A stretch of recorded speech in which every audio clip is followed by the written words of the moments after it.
Buenas noches, ¿cómo están? Espero que muy bien. Vamos a esperar unos minutos para ver cómo nos vamos eh, uniendo a la transmisión, cómo van. Espero que muy bien.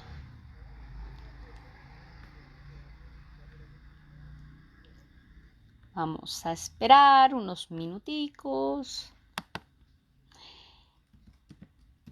que nos vayamos uniendo. Ahora con eso me pueden ir diciendo si está bien el sonido. Ah, caray, cuando el sonido ataca. ¿Cómo vamos? Buenas noches, Cito Speak. Hola, maestra Luz Ángela. Hola, Alexa, ¿cómo estás? ¿Cómo vas? Vamos a esperar un minutico que nos vayamos uniendo.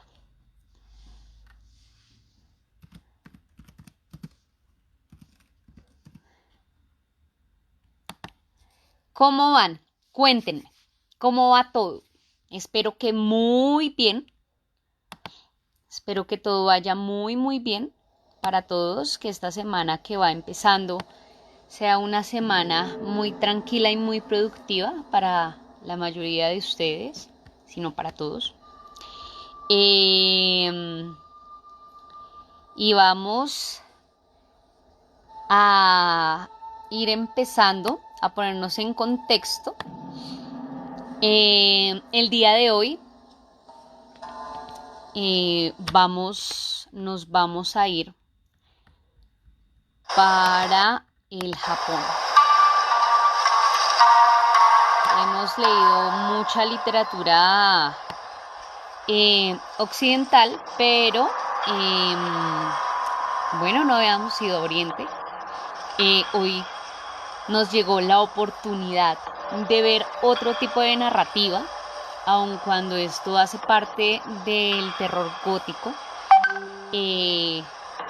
Caray, hace parte del terror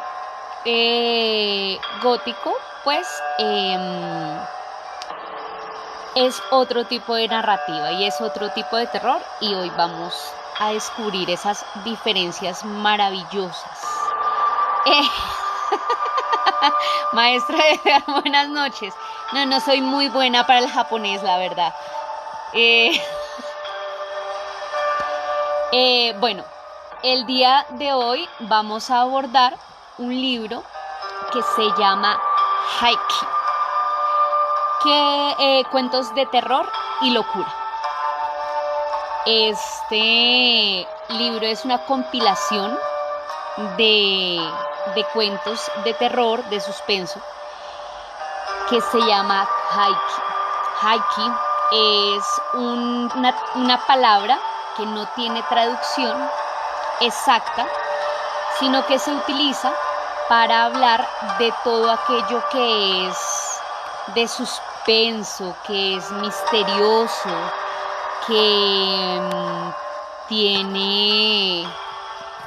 que tiene connotación del más allá. ¿Listo? Y pues el autor que vamos a abordar hoy es Keita Murayama. Keita Murayama, me disculparán mi pésimo japonés, más o menos es de 1896, 1919, es un autor que muere muy joven. Y que incursionó en muchas cosas, fue pintor, fue escritor, incursionó con algo de música, y pues el día de hoy venimos a leer un cuento de... Ok, un cuento que se llama La lengua del diablo. Sin más preámbulos, hoy vamos a leer La lengua del diablo, de Keita Murayama, y es una traducción de Juan Antonio Yáñez. 1. Una noche serena, a principios de mayo, alrededor de las 11, estaba en el jardín contemplando el azul profundo del cielo cuando, de repente, se escuchó una voz en la puerta. ¡Telegrama! Al abrirlo, encontré lo siguiente. Cuesta Cudán 301, Caneco. Me extrañó mucho. ¿Qué significaba eso de 301? Caneco era el nombre de un amigo mío, el más peculiar de todos. El tipo era poeta y tal vez por eso también misterioso. Comencé a pensar en el extraño telegrama que tenía en la mano. Lo había emitido a las 10:45 en Otsuka. Aunque no entendía nada, decidí ir a la cuesta de Kudán, así que me vestí y me puse en marcha. Desde mi casa hasta la estación había bastante distancia. Durante el camino pensé mucho en Kaneko. Lo había conocido en otoño, hacía un par de años, en una fiesta a la que solo invitaba gente excéntrica. Él cumpliría 26 este año, por lo que en aquel entonces era un joven poeta de 25. Sin embargo, iba vestido como un anciano y en su rostro de un tono curiosamente rojizo se marcaba con claridad varias arrugas. Tenía los ojos grandes, brillantes y negros, mientras que su nariz era larga y ancha. La extraña forma de sus labios me llamó la atención. Los anfitriones de la fiesta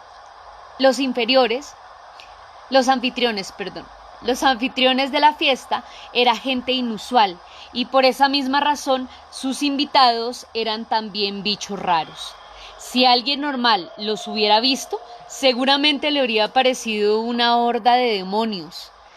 Pero entre tantas singularidades, fueron los labios del joven poeta los que me llamaron enormemente la atención. Estaba sentado justo frente a mí, por lo que pude observarlo hasta hartarme. Tenía los labios realmente gruesos, como dos tuberías de cobre con cardenillo y temblaban sin cesar. Cuando comía era aún más espectacular. El verde gris de sus labios resaltaba el color rojo de su lengua al abrir la boca para tragar la comida a toda velocidad. Yo que nunca había visto a alguien con unos labios tan gruesos, me quedé perplejo viendo cómo comía. De repente, sus ojos se posaron sobre mí. Se levantó y me gritó: «Oye, ¿por qué me miras de un modo tan descarado?» «Tienes razón», le dije saliendo del trance, y entonces volvió a sentarse. «Me alegra que lo entiendas. No es agradable ser el blanco de miradas indiscretas». Dio un trago a la jarra de cerveza sin dejar de mirarme con sus ojos brillantes. «Tienes toda la razón. Lo que pasa es que tu apariencia me parece interesante. Sigue sin agradarme. ¿Qué te importa a ti mi apariencia?» Parecía molesto. «No te enfades. Bebamos algo para reconciliarnos». Así fue como Eikichi Kaneko y yo nos conocimos. Cuanto más me relacionaba con él, más extraño me parecía. Poseía una considerable fortuna y vivía solo, pues no tenía padres ni hermanos.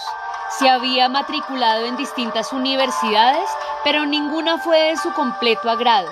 Nadie conocía la razón exacta por la que se había decidido por la poesía, ya que le disgustaba hablar de esa parte de su vida. Llevaba una existencia discreta y le desagradaba sobremanera recibir visitas en su hogar. Por ello, todo lo que hacía era un absoluto misterio. Se pasaba el tiempo recorriendo las calles, siempre en bares y tabernas. Hacía 2 o 3 meses que no nos veíamos. Nadie sabía nada de él, ni por dónde andaba.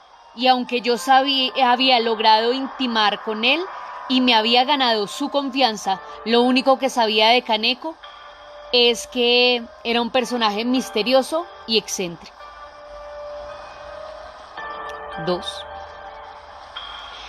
Mientras recordaba todo aquello, llegué a la cima de la cuesta de Kudan. A mis pies, bajo el velo nocturno, se extendía la ciudad. Los farolitos de Jimbosho brillaban en la oscuridad como diamantes incrustados en el mineral. Inspeccioné la cuesta de arriba a abajo. Pensaba que Kaneko me estaría esperando allí, pero no conseguí divisar su silueta. Busqué cerca la estatua de bronce de Omura, pero no encontré a nadie. Estuve media hora en la cuesta de Kudan y después decidí ir a su casa, que se encontraba cerca de allí. Cuando llegué a su domicilio, una vivienda pequeña pero bonita, encontré allí la policía. Sorprendido les pregunté qué ocurría y me dijeron que Kaneko se había suicidado. Entré en la casa de inmediato y vi su cuerpo rodeado de 2 o 3 amigos y algunos agentes de la policía. Se había matado clavándose en el corazón unas varillas que se usaban para remover el picor. Por sus heridas, parecía haberlo intentado 2 o 3 veces. Estaba muy pálido, pero su rostro reflejaba tanta paz que parecía dormido. Según dijo el forense, el fatal desenlace había sido resultado de la confusión mental producto de la ebriedad. El cadáver apestaba a alcohol. Se creía que había muerto hacía poco, pues un transeúnte escuchó un gemido de agonía y avisó a las autoridades de inmediato. No dejó ninguna carta donde expresara sus últimas voluntades, por lo que el telegrama me pareció todavía más extraño. Según la hora en la que estimaban que había muerto, todo había sucedido justo después de enviar la nota. Volví pensativo a la cuesta de Kudan.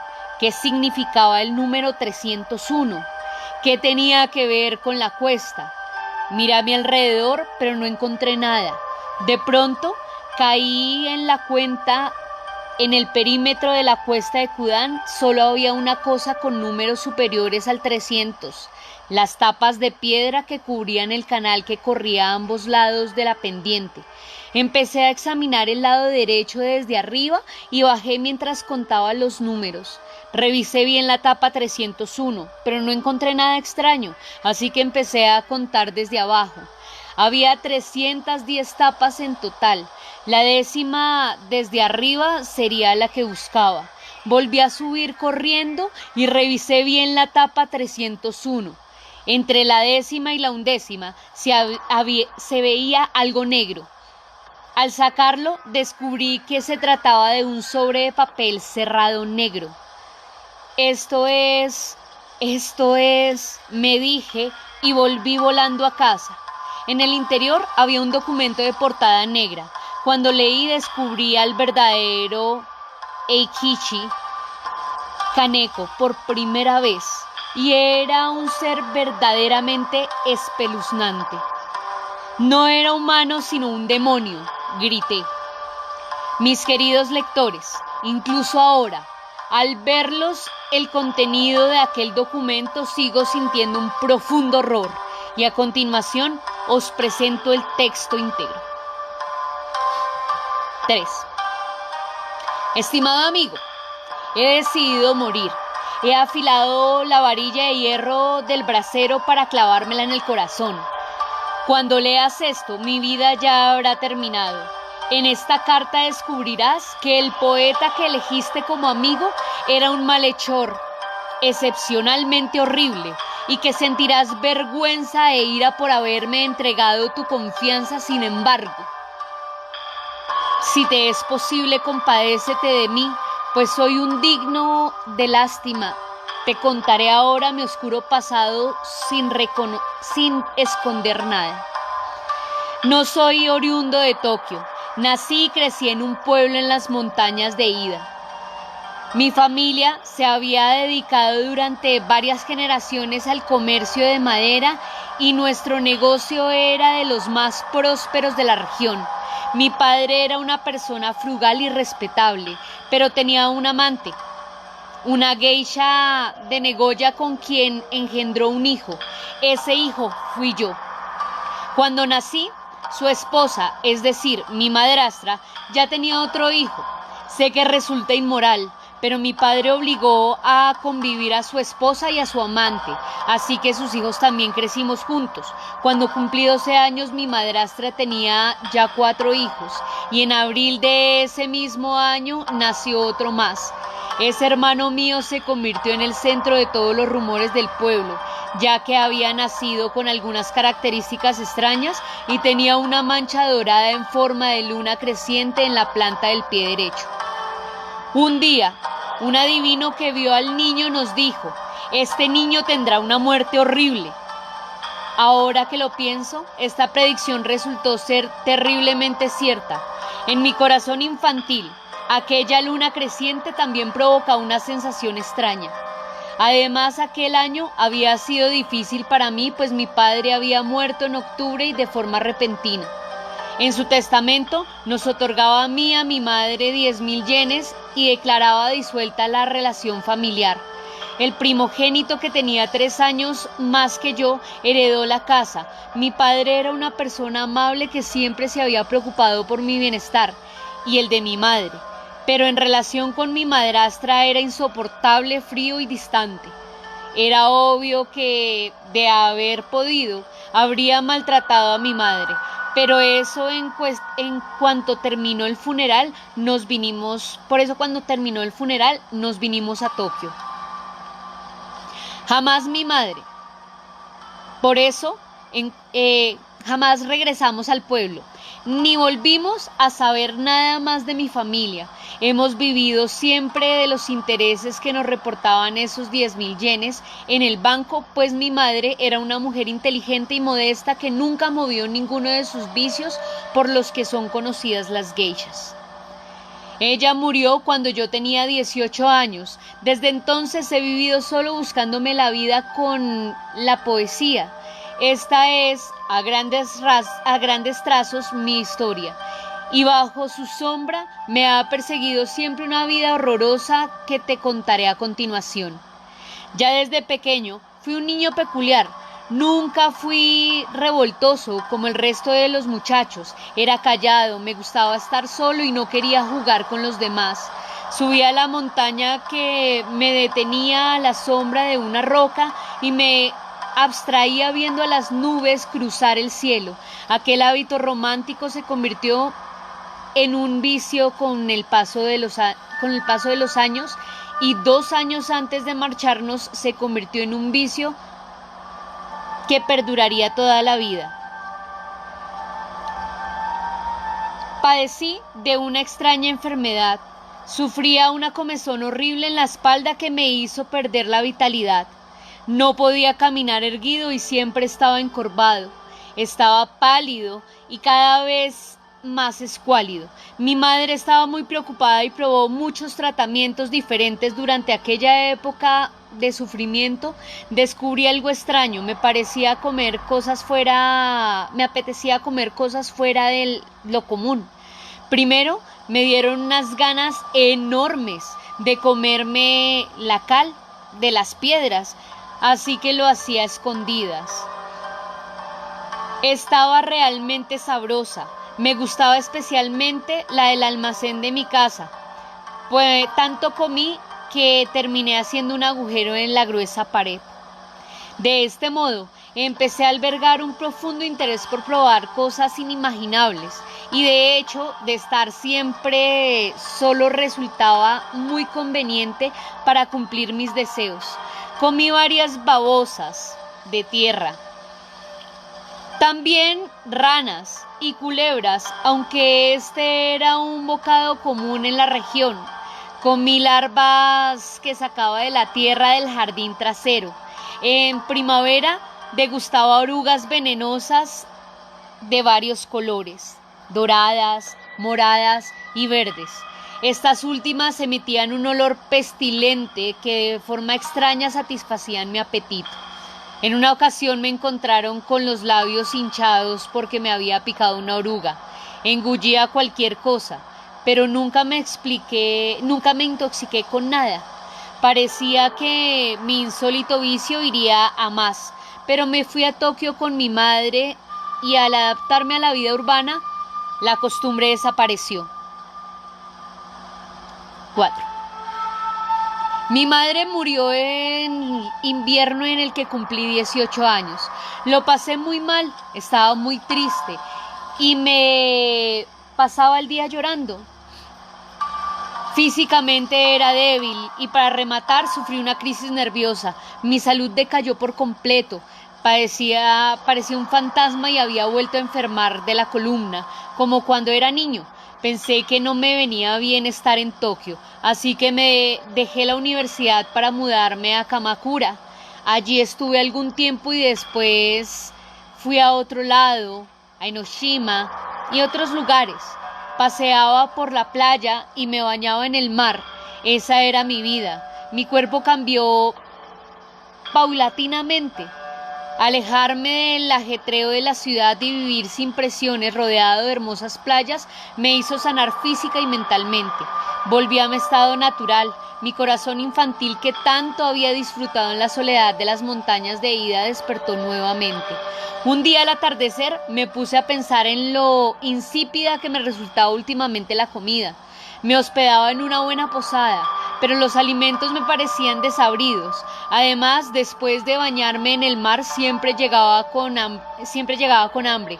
Me giré para verme en el espejo. Mi rostro antes pálido estaba enrojecido. Mis ojos que antes parecían apagados brillaban llenos de la vida. Pero, ¿por qué no disfrutaba de la comida si ya había recuperado la salud? Saqué la lengua y la miré en el espejo. En ese instante me di cuenta, me había crecido. Medía poco más de 10 centímetros. ¿Cuándo había crecido tanto? ¿Y qué forma tan horrorosa tenía? ¿Esa era mi lengua de verdad? No, no podía ser. Pero al volverme a mirar al espejo, confirmé que aquel trozo de carne que colgaba entre mis labios cubierto de verrugas moradas era mi lengua.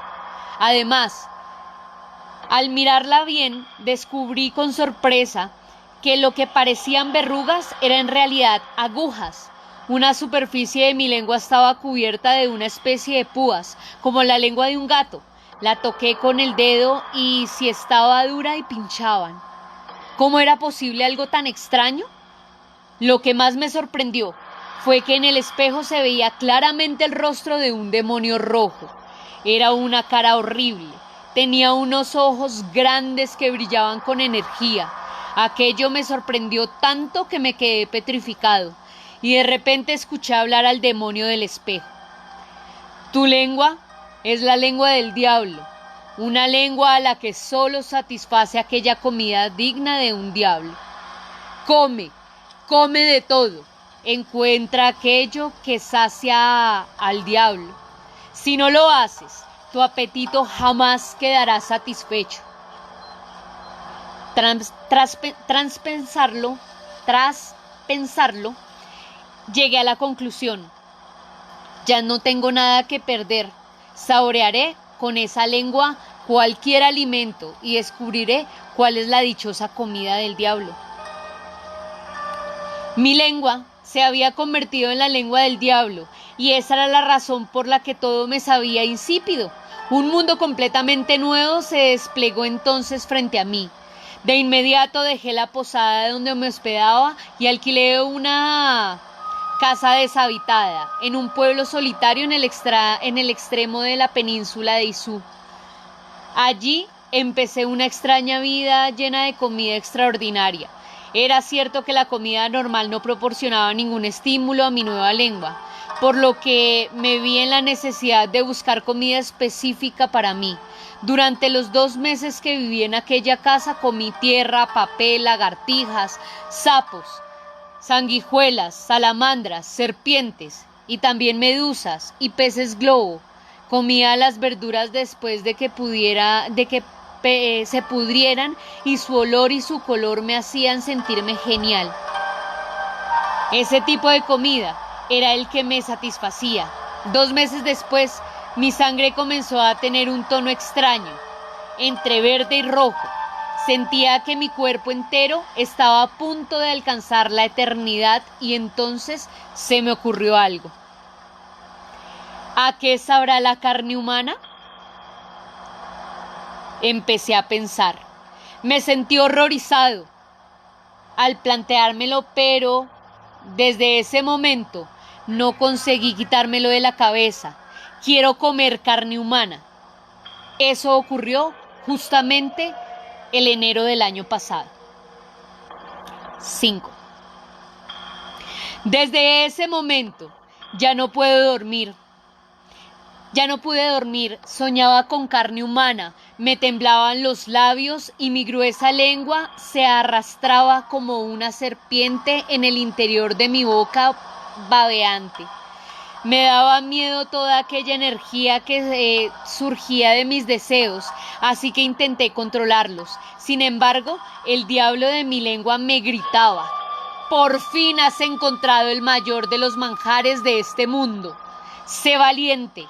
Come humanos, come humanos».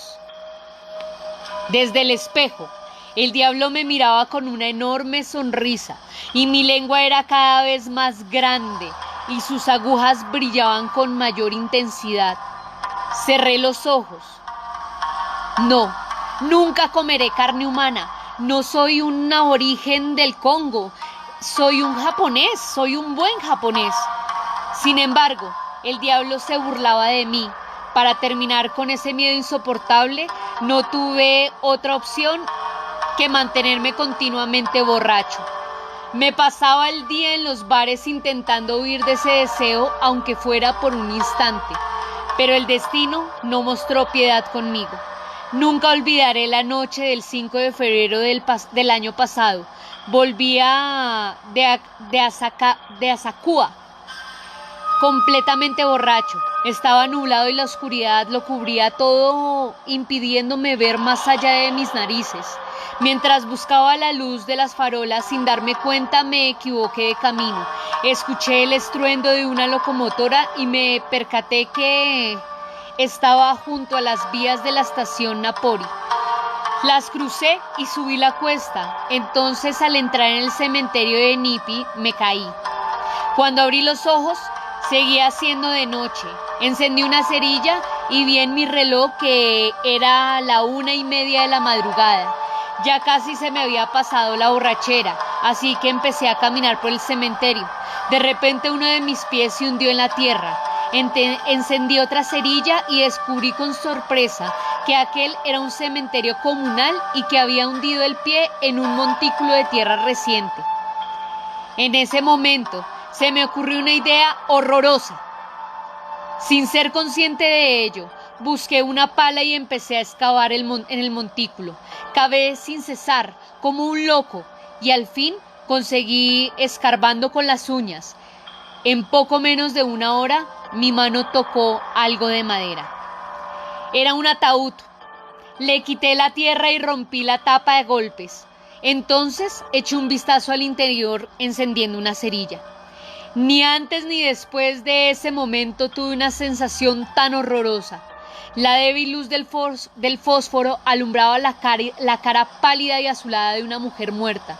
Tenía los ojos y la boca cerrados. Era una mujer joven y guapa, de los 19 años, con el cabello negro y lustroso. En su cuello había sangre coagulada, negra y abundante, pues tenía la cabeza separada del rostro.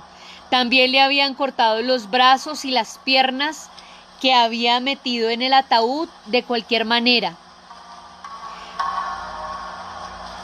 La sensación de horror me recorrió el cuerpo, pero me tranquilicé al entender que aquella mujer debió suicidarse arrojándose a las vías del tren y me había enterrado y que habían enterrado allí su cuerpo provisionalmente. Saqué el puñal que llevaba en el bolsillo y descubrí uno de los pechos. El olor de la putrefacción que tanto me gustaba me golpeó la nariz. Corté su seno con dificultad, llenándome las manos de un líquido espeso.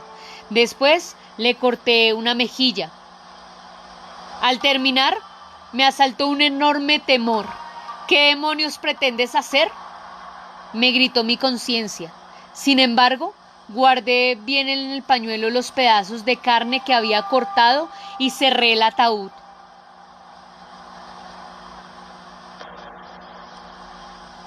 Luego lo cubrí de tierra, como antes, y me apresuré a salir del cementerio. Pedí una carreta y regresé a mi casa en Tomisaka. Al llegar a casa, cerré la puerta y saqué la carne del pañuelo. Puse a asar la mejilla y esta comenzó a emitir un delicioso olor. Estaba en éxtasis. Mientras se doraba, la lengua del diablo bailaba y brincaba en mi boca. No dejaba de babear y no pude aguantar más. Devoré de un bocado aquella carne a medio hacer. En ese instante caí en un trance parecido al que provoca el opio. ¿Cómo podía existir algo tan sabroso? ¿Podía seguir viviendo sin comerlo de nuevo? Por fin había encontrado la comida del diablo. Durante mucho tiempo mi lengua había estado esperando precisamente aquello, carne humana. ¡Ah! Y por fin lo había descubierto. A continuación me comí el pecho. Bailé por la habitación como si me atravesara una corriente eléctrica. Y una vez tranquilo, descubrí que me sentía saciado. Por primera vez en mi vida había quedado satisfecho de la comida. Al día siguiente, cavé un agujero bajo el suelo de mi habitación. Cuando terminé, lo rodeé en tablas de madera. Había construido una despensa de carne humana. Aquí guardaré mi preciada comida, pensé. Me brillaban los ojos y cuando caminaba por la calle no podía evitar babear. Todos los humanos con los que me topaba me abrían el apetito. En especial me parecía apetecibles los jóvenes de 14 o 15 años. Cuando me encontraba con alguien de esa edad, a duras penas aguantaba las ganas de comérmelo. Debía pensar una manera de hacerme con la comida. Decidí que dormiría a mis presas para traerlas rápidamente a mi casa, así que me guardé un narcótico y un pañuelo en el bolsillo. El 25 de abril, hace apenas 10 días, tomé el tren desde Tabata hasta Uego. Frente a mí iba sentado un muchacho de aspecto provinciano. Sin duda se trataba de un joven muy guapo. Al parecer viajaba solo. Empecé a salivar en ese momento. El tren llegó a Uego. El muchacho salió de la estación y se detuvo un momento distraído. A continuación caminó hasta el parque de Uego. Se sentó en un banco y contempló solitario la luz de las farolas reflejadas en el estanque Shinobatsu. Miré a mi alrededor. No había allí ni un alma. Saqué de mi bolsillo el frasco con el narcótico y humedecí el pañuelo. El muchacho seguía abstraído, observando el estanque, así que no fue difícil apresarlo y presionar el pañuelo contra su nariz. Forceó durante 2 o 3 segundos, pero el narcótico pronto surgió efecto y se desplomó en mis brazos. Bajé rápidamente las escaleras de piedra y con el muchacho en brazos llamé a una carreta a cuyo conductor indiqué que se dirigiera a Tomisaka a toda prisa. Tras llegar a casa y cerrar bien la puerta, examiné al muchacho a la luz. Era hermoso. Saqué un cuchillo grande afilado que había preparado y se lo clavé con todas mis fuerzas en la cabeza. Sus ojos, que hasta aquel momento habían permanecido cerrados, se abrieron por completo un instante, pero sus pupilas negras perdieron brillo de inmediato y su rostro empezó a palidecer. Guardé el cadáver del muchacho en mi despensa bajo el suelo. Había decidido devorar al niño con tranquilidad, mientras asaba alguna de las partes de su cuerpo. Me comí su cerebro, sus mejillas, la lengua y la nariz. Su sabor era tan intenso que creí volverme loco. El cerebro tenía un gusto realmente sorprendente. Cuando quedé satisfecho, caí rendido hasta el día siguiente. Abrí los ojos cerca de las 9 de la mañana y me dispuse a llenarme el estómago de nuevo. Fue horroroso. En aquel momento ocurrió algo tan horrible que decidí quitarme la vida. Había bajado a la despensa subterránea con la ansia de la bestia, pues me tocaba disfrutar de sus manos y pies. Tomé una sierra y me detuve un instante pensando qué cortaría primero. Agarré la pierna izquierda y cuando vi la planta del pie, me sentí como si hubiera clavado una lanza de hierro en mi estómago. ¿No era la luna creciente dorada lo que había allí? Me vino a la memoria el nacimiento de mi hermano menor, acontecimiento que expuse al principio de esta carta. En aquel momento, el pequeño debía tener ya 15 o 16 años. Era una situación espantosa. Sin querer me había comido a mi hermano. Recordé que el niño llevaba un paquete y decidí abrirlo. Dentro había 4 o 5 cuadernos de los que ponía Goro Kaneko. Ese era su nombre. Además, al revisar sus notas descubrí que, tras saber de mí, había decidido venir a Tokio a buscarme. Por eso no puedo seguir viviendo. Amigo mío, he querido dejarte esto por escrito. Por favor, compadécete de mí. Así termina la carta. Tras leer su contenido, no pude menos que dudar de la lucidez de Kaneko. Cuando la policía examinó su cadáver, no vi en su lengua ni rastro de las agujas que había descrito. Lentamente, la lengua del diablo no había sido más que la ilusión del poeta. 1915.